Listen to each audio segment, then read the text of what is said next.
Hello, and welcome to another episode of the FemiNinja Project. And thank you so much for tuning in. I have a really special guest with me today. He's quite the firebrand. His name is Jem Fuller, and he is a conscious communication coach who is on a mission to help people create habitual perspectives and practices that bring ease, flow, and success in their lives. Jem has lived a colorful global life from barefoot backpacker to corporate leader, fire dancer and traditional tattooist, kindergarten teacher to motorcycle courier, masseuse and reflexology to laborer and travel consultant. Now his time is as partner and father, coach, facilitator, and retreat leader. He's the author of the book titled The Art of Conscious Communication for Thoughtful Men and can be seen delivering his TEDx talks on YouTube. Jem, thank you so much for being here and welcome to the show. Oh, Cheryl, thank you. And thanks for having me on your show. Oh, you are welcome. When I read your profile, when I saw the barefoot backpacker, that really got my attention. But what nailed it was the fire dancer. Yes. Yeah, it's interesting when I hear the bio read back to me. I still kind of well, I mean, I've heard it many times now, but I still shake my head and go, wow, Jem, you did pack a lot into, this first half of your life.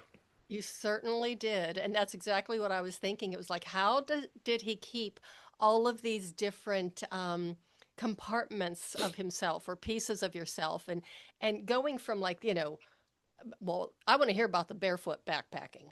Definitely want to hear that. And Yeah. then the fire Yeah. dancing and kindergarten teacher and then the motorcycle courier. I mean, you've done it all. Well, they just kind of, that was a journey that just wove itself together as the path unfolded in front of me, and it was really driven by this deep desire and drive to immerse myself into foreign cultures. Hmm. From the age of 18 to 32, if I wasn't traveling, I was somewhere trying to earn more money to keep traveling. Hmm. And sometimes I was back home in Australia, but quite often I was somewhere else. And so, I was teaching English as a kindergarten teacher in Taiwan, Oh, and that was to earn money to keep traveling. hmm. And while I was teaching in Taiwan, I had previously learnt fire dancing back in my hippie days of wandering around India barefoot. There's the barefoot bit. I was wandering around India and the subcontinent for a long time, barefoot and Wow. dreadlocked. And I taught myself fire dancing. And I was just standing outside a party in Taiwan fire dancing, and an agent, a local Taiwanese performer's agent, came up to me and he said, "Oh, wow, I can help you make money doing that." And I said, "Sure." So my wife and I put a show together, and we ended up getting paid a lot of money to stand on stages outside these big, massive New York style department stores in Taipei, in Taiwan. And we Wow. would get paid a lot of money to do fire shows. So I was a kindergarten teacher in the daytime, teaching little 4 year olds, and then a fire dancer at night, and the tattooing thing, the tribal tattooing thing, I've always been into tattoos, and I taught myself how to tattoo old school, stick and poke, like not with no machine, just dot dot dot dot dot. Oh. And that was great for traveling because I could just fit the needles and the ink and my gear. I could fit it in my backpack, and I was nomadic for a long time. And when I ran out of money, I could just stop on a beach somewhere and put up a little sign saying tattoos, and I could start tattooing and earn more money. So yeah, it all kind of wove together. So your wife at the time, she was a fire dancer as well. You were a team. No, she wasn't, but I taught her. She was a dancer. So my wife, who is the mother of our children, Hmm. we separated 12 years ago now. Mm. We're still friends. And she was a contemporary dancer. She came from a dance background. I came from an acting background. I went to drama school here in Australia. And when I was at drama school, she was at dance academy, and we met in a show, in a performance. So she was already a dancer and a really good dancer. And I taught her how to twirl fire. So she did some fire twirling and some dancing, and I did the big fire show. We put on a show together, and Hmm. yeah, that's how that happened. Well, she obviously had a lot of faith in you because I don't know if I would allow anybody to try and teach me fire dancing. I would just say no, thank you, and but you do you, and I'll just watch. Yeah, yeah, no, she jumped right in. Was she classically trained? A dance? What style? As a kid, she was classically trained, and then she went to do contemporary dance. Yeah, Yeah, and it's a now she little bit. works as a dance movement therapist slash five rhythms facilitator. So Oh, nice. That's yeah, awesome. And so yeah. then, as as you're going through this, where did the motorcycle courier thing come in? Well, I was in London and with no money and Mm, living in a squat. Do you know what a squat is? mm-mm, A squat is an abandoned building that um, people move into the abandoned building. They're not legally there. They just occupy the building and they live there in this abandoned building. And yeah, so I was living in an abandoned building with some friends and needed money, needed work, and and I used to ride motorbikes a lot. I've mm-hmm. lost my best friend and my brother, both died in motorcycle accidents. So I don't ride Oh, motorbikes anymore. But I used to love riding motorbikes a lot. And I saw a job for, an advertisement in the newspaper for a job for a motorcycle courier. And I'm like, I love riding motorbikes. I can do that. So I got a job as a motorbike courier. and then where did the masseuse come in?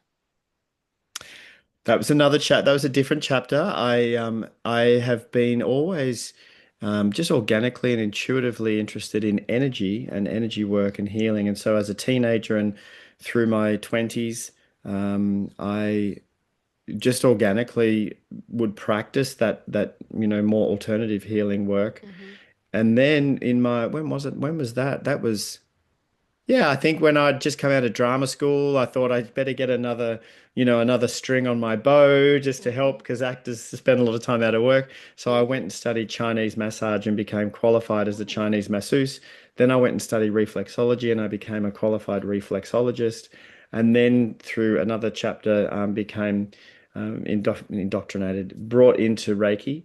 And Mm-hmm. so I was practicing as a healer for a while there. That was the way that I earned money in one of those many chapters of my life. Mm-hmm. And now, when you were a laborer too, as well, and as I was reading your bio, all I could think of was, wow, somebody who's really working with their hands. That's a perfect, fit for a masseuse. So, did the laborer that position come before the massage, or was it the other way around? That came after the massage. That came, all through my 20s, like I said a minute ago, I just had this insatiable drive to travel and to get to very foreign cultures. I wasn't interested in going somewhere that was similar to where I grew up. I wanted to Mm-hmm. be in places that were really different to where I grew up. And to do that, you need money, right, to travel. Mm-hmm. And so another time I was in London, again, a different time in London, and had no work. Mm-hmm. And I saw an ad in the paper saying, if you are on the corner of this street and this street in the morning at 6 o'clock tomorrow morning, if you're on the corner of these two streets, we will give you a day's work as a laborer. And Mm-hmm. if you're good enough, if you prove yourself, you'll have work. Wow. And uh, and I remember at the time, there were these young guys like me begging on the street, Mm-hmm. and this one guy was begging, saying, please, I need money, I've got no work, etc.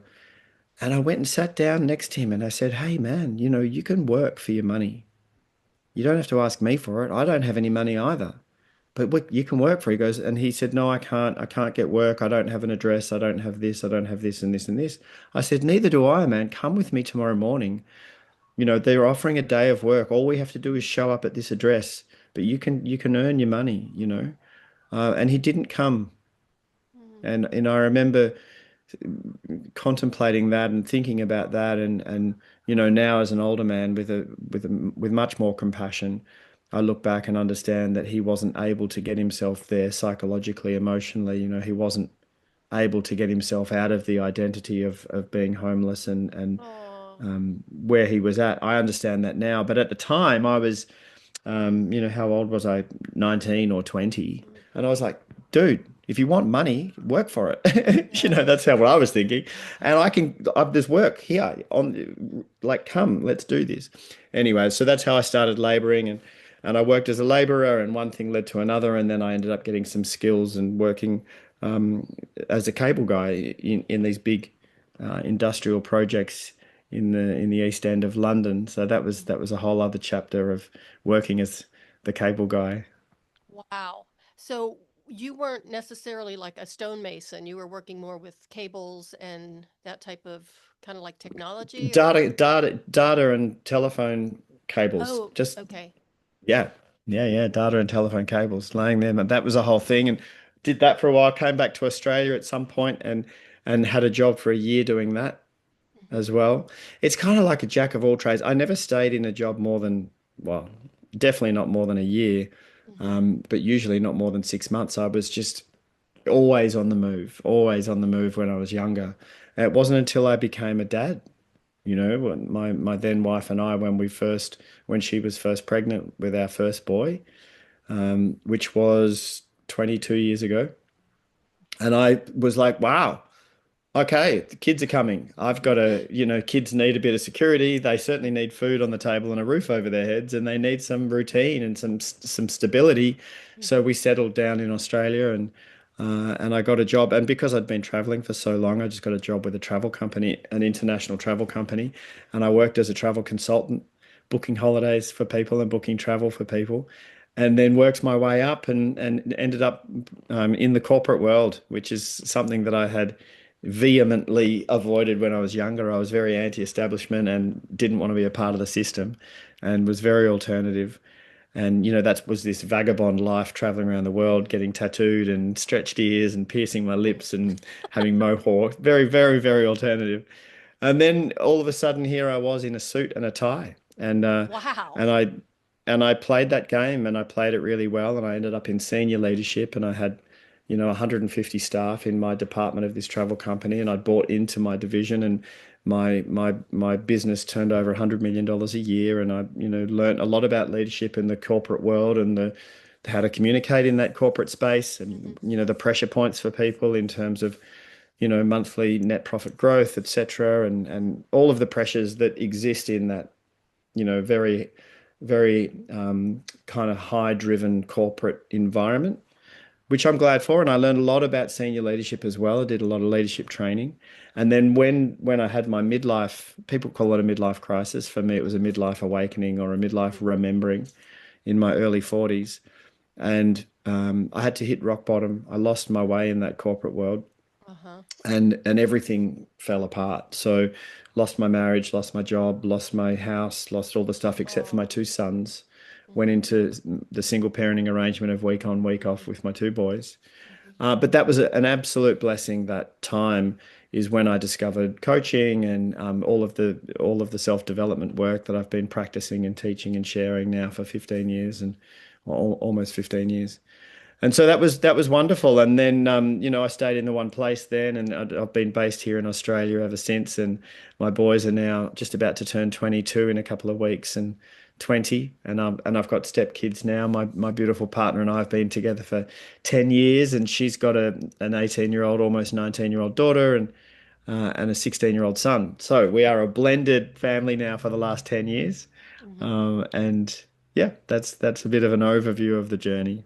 Wow. Well, congratulations on your family and congratulations on getting through that really tough time in the corporate world. I just couldn't imagine. What was it like going from being kind of footloose and fancy free, where you just were, doing all these really exciting things, and then in a suit and tie in the corporate world? Did you have a hard time? Did you ever think back and go, maybe I should have stayed, where I was and having that rather than being in the corporate type of environment? No, I've never done lament or regret or I wish I had done things differently. I've just never done that.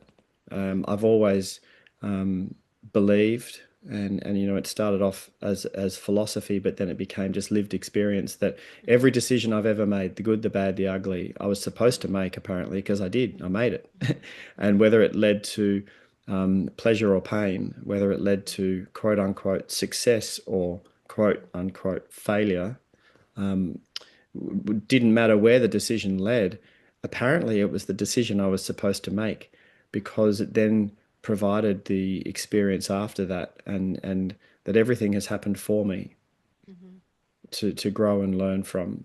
And I wouldn't be who I am here today without all the little tiny bits and pieces that have created the wonderful magical journey to this moment right now. And I'm very, very grateful, and I feel very blessed to be exactly who I am, just the way I am, with all of my faults and failures and successes and strengths and all of me, Mm-hmm. all of the good, the bad, the ugly. I am very, very grateful for all of it because I'm exactly who I'm supposed to be, Mm-hmm. And apparently, because here I am, right? right. So, Well, you can and it's argue the with reality. Yeah. it's the good, the bad, and the Yeah. ugly all combined is what makes us human. Yeah, that's right. And we can sit and argue with reality until the cows come home, Mm-hmm. and you can sit there and say, no, but I should be more like this, or I shouldn't have done that, or but I wish I was more this or that or whatever. And in the future, who knows? I mean, you've got some agency and some autonomy, and you can, grow and evolve in certain ways, and that's fine. I'm not talking about the future, just talking about the present moment right now, Mm-hmm. which is all there is. Mm-hmm. In this present moment, reality tells us that you are precisely who you're supposed to be in this moment. Mm-hmm. And when you stop arguing with that, when you stop fighting that and just accept that and come into gratitude for that, Mm-hmm. then the life just gets a whole bunch easier. Mm-hmm. So everything that's ever, every choice I ever made, every decision, every, like I said, mistake, because I don't think they were mistakes. I think they were all part of it.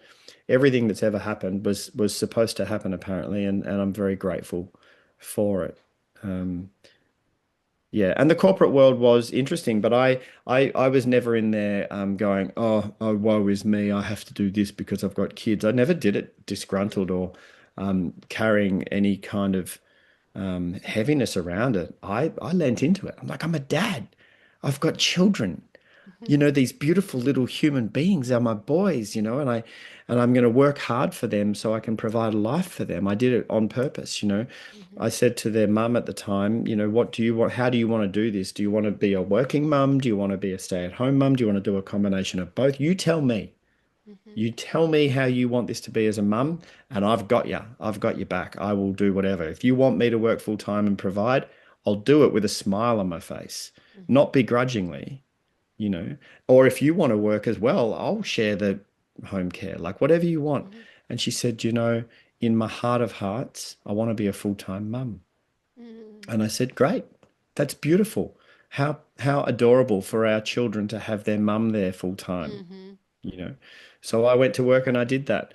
But the important point for me was that, I watch some providers, whether it's the man or the woman, but I watch some providers go to work begrudgingly. They're carrying a weight about it. They're carrying a grudge. They're feeling resentment. They're feeling like, I do all of this for you all, you Mm-hmm. know. And I'm like, wow, that's a shame that you have to go through your life like that, carrying this kind of martyr cross Mm-hmm. when you could be doing it, with a lightness and a positivity and I get to serve. I get to Mm-hmm. serve my family. Wow, Mm-hmm. what a blessing. So anyway, that's the way I approach the corporate world. And also at the same time, I got, dragged away from my own core values Mm-hmm. by the pressures to perform in that world because the pressures to survive, the pressures to drive net profit in the corporate Mm-hmm. world are that's the primary pressure. It's every single day. If you're not productive and producing and creating profit growth, you're out. Mm-hmm. And I mean, I think that's changing. Thankfully, that's changing. But anyway, at the time for me, it was still very, very real. And for a lot of people, it is still very, very real. Excuse me. And so I got pushed away from my core values, Mm-hmm. and I had to be dishonest and I had to negate my integrity, you know, and I had to try and teach people to sell products and services to clients that the clients didn't actually need Mm-hmm. or maybe not even want. but the profit margin was in this product, not that product. So we're trying to push them over here. And you're incentivized because you get more commission, and you're incentivized because da da da, and da da da da da, and that whole thing. And I got really sucked into that. And so I was working really hard, successfully, and parenting as much as I could. Like I'd get home and bath my boys and read them books and put them to bed, and I'd be falling asleep reading them books because I was working so hard. But also to numb what was going on, I started drinking way too much at the end of every day. And then there's the corporate junkets when you start becoming really successful and you're flying business class around the world and going to conferences, and there's lots of drugs going on and alcohol, and it's a kind of it was back then. I don't know what it's like anymore. It was a wild west, Mm-hmm. you know, and you are being treated to all of this, you know, wealth type stuff, Mm-hmm. and it's easy for humans to get caught up in that.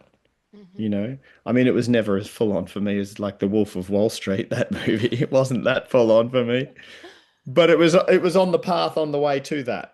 Do you know Right. what I mean? Mm-hmm. And in the meantime, my marriage really started to suffer, Mm-hmm. and my sense of self-worth, my relationship with myself mostly suffered. And that got worse and worse and worse and worse and worse to breaking point, to that midlife awakening, and got kicked out of my job, and the marriage had gone too far south, and we had to end that. And Mm-hmm. because I lost my job, we had to lose the house and Oh. all of that sort of stuff. So And so is that where then the conscious communication came into play, where you were realizing there has to be a better way, or just to find that level of awareness to be able to communicate with not only people, but even with yourself? yeah, the conscious communication crystallization came a little bit later. At the time in my early 40s when I had the midlife metamorphosis, Hmm. and it was a remembering because I'd spent many years very spiritual, Hmm. through my 20s, doing a lot of soul searching and a lot of contemplation, a lot of philosophy, a lot of practice, a lot of meditation, a lot of that sort of stuff. And then I'd left that, forgotten that, and then was remembering all of that as an older Hmm. man, and started on the self-development journey, really. And the first part of that was realizing that I had a subconscious limiting belief, that had been driving everything through my life, which was that I Hmm. wasn't good enough, right? That I wasn't enough. Hmm. And at the time, I thought it was just me. I thought, wow, I've got this belief that I'm not enough. Everybody else thinks they're fine, Yeah, right? right. And I didn't realize that this belief that I'm not enough, or what if I'm not enough, which then feeds into the imposter syndrome and self-sabotage and all of the things that we do to ourselves. I didn't realize how prevalent it is. Hmm. And it is widespread. In Hmm. fact, 90% of my clients over the last, 15 years of coaching and more than 13,000 hours of coaching now, most of my clients have been plagued by this belief that they're not enough, and it plays out in different ways for them. So I realized that about myself, and I went to work on rewiring that. Mm. And that was the start of the self-development journey. And then I was very thirsty. So I was studying and going to courses and doing programs and investing in myself and my self-development a lot, reading a lot of books, watching a lot of movies, doing a lot of courses, and doing the work, creating the daily habitual practices of self-care, self-love, self-acceptance, and gradually, and started my coaching practice at the same time. And gradually over the years, it's become a foundation of deep self-love and Hmm. unconditional self-acceptance, which means that you can get out of the way, not make it about you, Hmm. and make it about serving, make it about others. The more okay you are with yourself, the less it needs to be about you when you're in relationship. So then your relationships flourish, Hmm. right? Because you can be more present for the person you're in relationship with. So all of my relationships now compared to 15 years ago, yeah, they're just beautiful and conscious and divine and loving and caring. And that's because I can be a version of me that can be more present for the other person, Yeah, so that's that kind of journey. And so the conscious communication thing came during COVID, actually. When COVID happened, and where I live in Australia, we were the most locked down state in the world for the longest I period of remember time. that. Yeah, we had the most severe lock-ins for two Mm-hmm. years. Mm-hmm. And so we spent a lot of time at home, me and my partner Talia. And I could pivot. Remember when that word became really fashionable. Luckily, I could pivot very quickly and take all of my clients online. So I could Mm-hmm. keep earning money, and my coaching services were needed even more because people were Right. struggling. Right.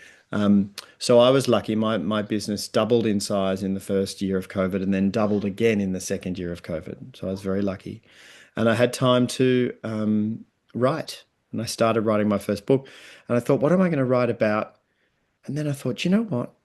The common denominator in all of the situations where people come unstuck, Mm-hmm. whether it's professional, whether it's in the corporate world, whether it's in the health sector, whether it's personally, at home in their marriages, where people come unstuck, is in the communication or the lack thereof. You Mm-hmm. know, you've got a couple that love each other, they love each other, but they're not seeing eye to eye.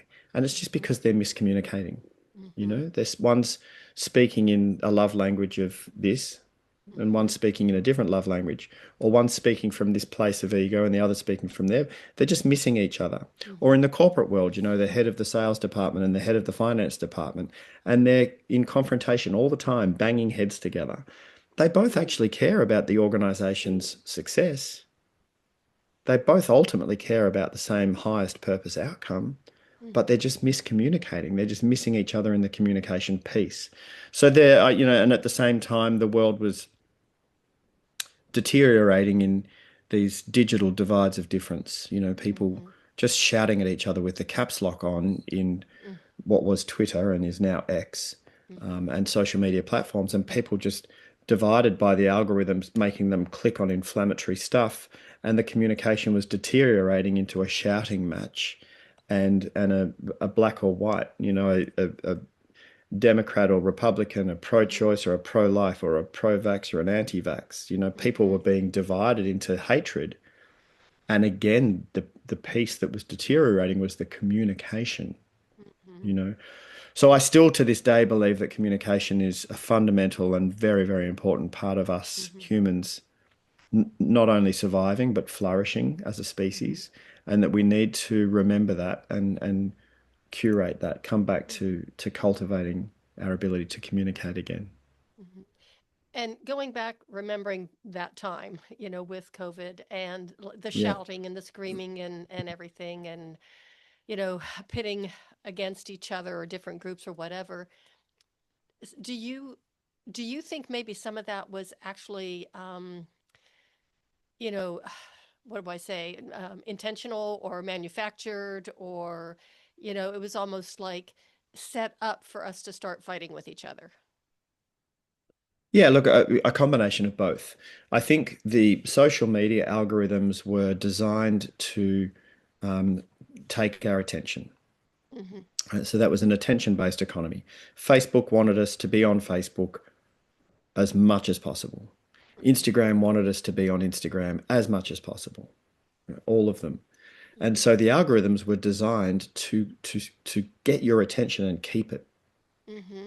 And even the platforms themselves, the scrolling feature. Mm-hmm. I saw an interview with the guy who developed the scrolling feature, and he had designer's remorse afterwards. He realized what a big part he played in the social media happening pandemic Yeah. that occurred, and he felt so bad about designing that feature. Mm-hmm. If he didn't design it, someone else would have designed it. Mm-hmm. But that feature was designed like when you can swipe your finger up and scroll endlessly. The whole reason that feature was designed was to keep you there. Mm-hmm. So the algorithms figured out pretty quickly that what do people click on? They click on things that are inflammatory. So I see someone posting pro-life, and if Mm-hmm. I'm pro-choice, I'm like, no, I click on that. And then I'm typing back going, how dare you stop a woman from having the choice over her own body? And then they click back going, how dare you kill a child? And then we're Mm-hmm. fighting with each other and there's a divide and we've never even met. This Mm-hmm. is a random person out in the digital world that I'm fighting with. So I'm actually just fighting with my own, um, identity, with my own world internally. I'm not even meeting this person. We're fighting. But so that happened organically as the algorithms trying to keep our attention. But then politically, political bodies realized pretty quickly that they could use that divisively to create divide. And when there's divide, they're creating voters and all of that. So that's Mm-hmm. a separate thing that has been happening.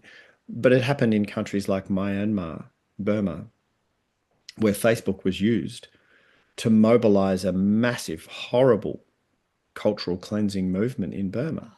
And they used Facebook to do that. So the two kind of started to play into each other. And now it's happening as much as ever before, with the political situation, not just in the States, but in other countries as well, where the divide is highlighted. It's kind of in bold and it's amplified through the use of social media and also now through the use of AI. I mean, you go into your AI world and you create a bubble with your AI that is a self-fulfilling prophecy. It's like an echo chamber. You start Mm-hmm. working with your AI and it gets to know you and it's reflecting and communicating back to you your biases. And so you have this worldview that's really only your bubble view. And then you go Mm-hmm. online to social media and it spits everything back to confirm your bias. And then you have this worldview that's not a worldview, it's a bubble view. Um, and I know I'm talking a lot. I just want to Oh, round out this. no. Yeah. Keep going. Just but just to round this out, because I work globally Mm-hmm. in human coherence and weaving worlds to bring people to come back into coherence with each other. And the actual truth of the matter is that when two human beings meet, like actually meet and sit together and remember what we have in common, all of us, Mm-hmm. which is, and you don't have to peel back the layers very far to remember we all have the same color blood. We all need food and water. We all need shelter. We all care about our children. In fact, we all care about children, full stop. Mm-hmm. When I say we all, of course, there are exceptions to the rule, psychopaths, etc. I'm not talking Right. about them. I'm talking about an average person from every country. If you walk down the street, and I've done it, if you walk down the street with an average person from any country, any culture, any religion, any background, anything, and the two of you are walking down the street and you see a 3-year-old child suffering, Mm-hmm. you both have the urge to go and help that child. Mm-hmm. It's human, right? Mm-hmm. We are humankind. We are actually a kind species. We're not a nasty species. People say it's natural for us to want to kill each other. It's not. If it was natural to kill, if it was natural to go to war and fight and kill each other, then you wouldn't have PTSD with every soldier that comes home from the battleground. Mm-hmm. If it was natural to kill, soldiers would come home from war and they'd be fine. They'd be kicking back and they'd be healthy and happy, but they're not. They suffer massive post-traumatic stress disorder. Why? Because they were in a situation where they were forced to cause harm to other humans. It's not natural for us. Mm-hmm. And so I believe that even though the political situation globally is creating this divide, that when we sit together and break bread together and actually sit with each other, we remember that we do actually have love Mm-hmm. for us as a species and for each other. And that's the mission I'm on is to help tip the scales back in that direction because there's a lot of fear mongering going on and the global situation as you and I are recording this conversation is dire, Mm-hmm. but also there's a balance to it. There is a lot of beautiful stuff going on. There's a lot of beautiful movements that are weaving together. And there is a lot of people who are determined to reignite the coherence with us as a Mm-hmm. species, fueled by love. Mm-hmm. And the humanity and the community. Yeah. because we need that. I mean, as people, as humans, we need that to thrive. We have to have that. The human connection is just so powerful, and it has a healing, effect, and so much better than trying to fight each other at every turn over things that Yeah. really have no Yeah. control over.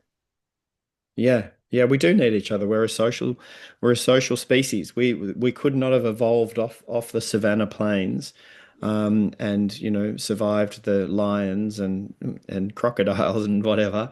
We wouldn't have survived if we didn't figure out how to work together. We're a Hmm. teams animal. We work in teams. We work together. We need each other.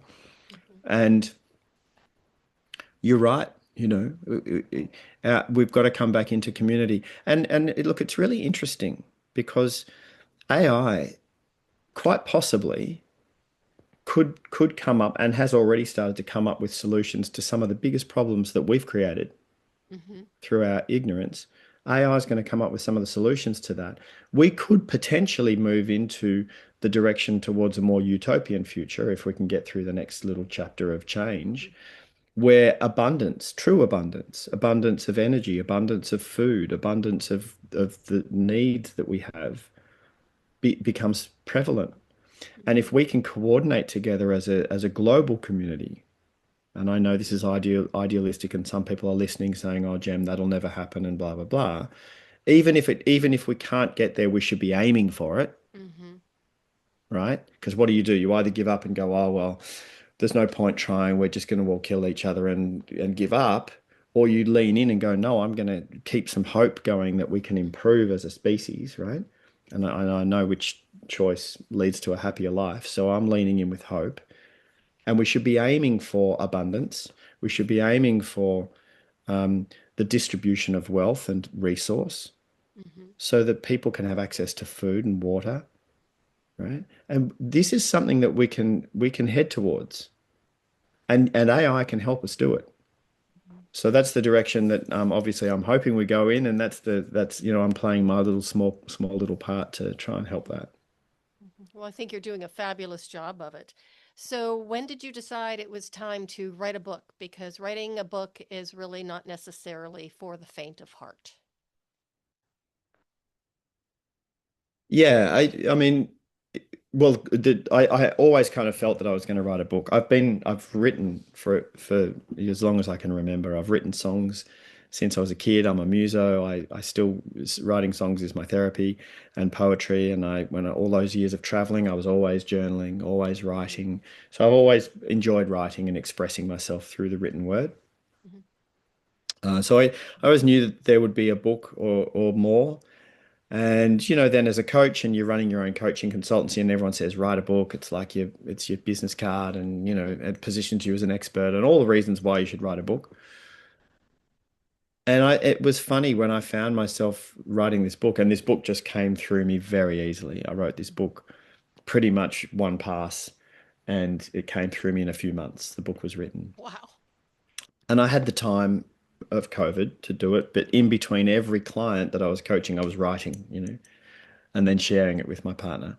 Hmm. Um, and I wrote the book, and the reason I was so inspired to write the book was not to position myself as an expert and not to try and get more clients, and not it wasn't for that. It was because I genuinely felt that what I was writing would help people, Hmm.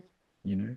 Now it hasn't sold prolifically. I mean, I don't even know how many copies have sold, but I get emails from people around the world thanking me for writing the book and saying how much it's helped them. So Wow. that's why I wrote the book. Hmm. Do you think do you have another book in you, or is this? Yeah, I do. I've got two more Oh, I books knew currently that. in me. But I'm actually very happily distracted with the global mission at the moment, where we have some land in the Himalayan mountains in India, which is my second home, and we're building a non-profit education sanctuary called the Center of Love, where we are Wow. going to sponsor senior leadership, level leader programs, um, to then go and embed a love-led pro forma program at scale into the sectors of our societies at Hmm. scale to try and help this human coherence global problem. So it's a big mission. I sometimes fall asleep at night going, Gem, are you crazy? This is big. And then I wake up in the morning going, well, I don't have a choice because it's why I'm here. So Mm-hmm. I'm currently out there meeting our aligned financial partners, the Mm-hmm. philanthropists and family offices that understand the importance of this global project and weaving together worlds of other movements that are fueled by love on large scale. So I'm working with global movement leaders who are affecting tens of millions of lives, and we're weaving our worlds together to hopefully affect Nice. hundreds of millions of lives. So that's keeping me very occupied at the moment, and I'm not making the time to write because I'm more interested in building this center of love movement. So Mhm. So on one of your profiles, I think it was a picture on LinkedIn, your background, it was a beautiful picture of snowy mountains and it was just yeah, absolutely stunning. So is that where the center is going that's to it. be? And, oh, Yeah, yeah, it yeah. took my breath away. And my husband and I actually just moved from Denver, Colorado to this little Ah, small town. It's a lovely uh-huh. little town in Missouri. So I don't have the mountains anymore. But when I Right. saw that picture, it was like, oh, just love Yeah, that. yeah, yeah. That's the spot. Yeah, and so my partner and I are we're ocean people. We live by the ocean and we love the ocean, and we're in that when we go to the mountains every year. The Hmm. mountains are special, and this particular part of the Himalaya where we go is even more special as well. You know, there are certain places around on the planet. There are certain Hmm. places that are energy kind of ley lines. You know, very Hmm. powerful energy centers around the planet. Right. And this part of the Himalaya is very close to Mount Kailash, and Mount Kailash is one of the holy mountains for four of the world's biggest religions, and it's also four of the world's biggest rivers come from this Oh, mountain, wow. uh, and and people who understand the world in terms of its chakra system, Hmm. its energy system, Hmm. say that Mount Kailash is the crown chakra of Mother Right. Earth. Uh-huh. So the planet has a crown chakra, and this is Mount Kailash, and we are within the radius of Mount Kailash, a crossover in India. Mount Kailash is in Tibet, and we're just over the border in India. So it's a very powerful part of the Wow. world, and we've been running retreats there for a long time and doing Hmm. our own small scale philanthropic work there, putting kids through school and building infrastructure and Nice. stuff like that. So yeah. Oh, beautiful. Well, congratulations on all that. That just sounds like really, truly amazing. And, what an experience. Yeah, yeah, it's beautiful, and I've been, spending a lot of time over the last couple of years connecting with wonderful people around the world Hmm. and weaving the worlds, Hmm. and figuring out how we can be a tide that lifts all the boats. How can we Hmm. actually work in true abundance together? Hmm. So rather than competing for the philanthropic dollar, how do we work Right. together? How Right. do we mobilize resource together to make Hmm. a difference? And lift everybody. Yes, and lift everybody. Yeah. Hmm. Well, Jem, it has been an honor having you on the show. Love talking to you. It's just been great. Do you have any final little pearls of wisdom that you would like to drop on the listeners before we wrap up? Yeah, choose optimism and hope is a choice. Your life is just a whole lot better. And I'm not just saying this, the research backs this all up. Right. Your life is a whole lot better when you cultivate a foundation of optimism and hope. Don't Hmm. give up. Hmm. I mean, humanity, whatever will be with humanity, right? I don't know what the future.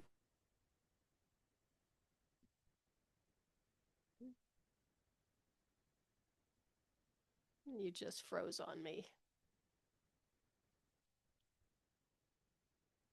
Hope and optimism. And trust life will be better. Okay. Excellent. Ah, And then one more thing I forgot. Okay, yes, tell the listeners where they can find you, how they can connect with you, where they can buy your book. Anything that you want to promote right now, just go for it. thank you. So everything is on gemfuller.com. Hmm. You can you can go to our retreats, the books, the courses, the me. That. If you want to follow what I share, uh, Jem Fuller everywhere, but Jem Fuller on Instagram is the main one. Okay. Just JemFuller, Jem Fuller on Instagram, on LinkedIn, and I have literally just launched season one of my podcast, which is called The Unknown Path. It literally launched this week. The Wow. guests I'm very, very lucky to be interviewing guests with big profiles. Episode one is Gary Linen from Human Garage, and so on. We've got some big, beautiful names, and we explore the stories behind their lives. So you can find that at The Unknown Path everywhere that you listen to podcasts. Okay, and I will look that up and include the link to the show in the show notes. That's beautiful. Thank you so much. Well, thank you for being here. It has been an honor to speak with you. And yeah, I just feel so much lighter right now and just so Ah, inspired good. and full of hope. And, I mean, I know humanity hasn't been behaving very well lately, but I really see that, there's a lot of people who are really willing to put in the work and create community and to be able to share the love rather than, throwing knives at each other. That just doesn't seem to work. Yeah, and just one last thing to remember. Hmm. The percentage of humanity that hasn't been behaving very well is small. They're Yes. just powerful, Yes. right? It's a very, very small percentage of us humans Hmm. that are being aggressive and horrible and violent. It's just that they're very powerful and they have a lot of resource. It's Hmm. good to remember most of us,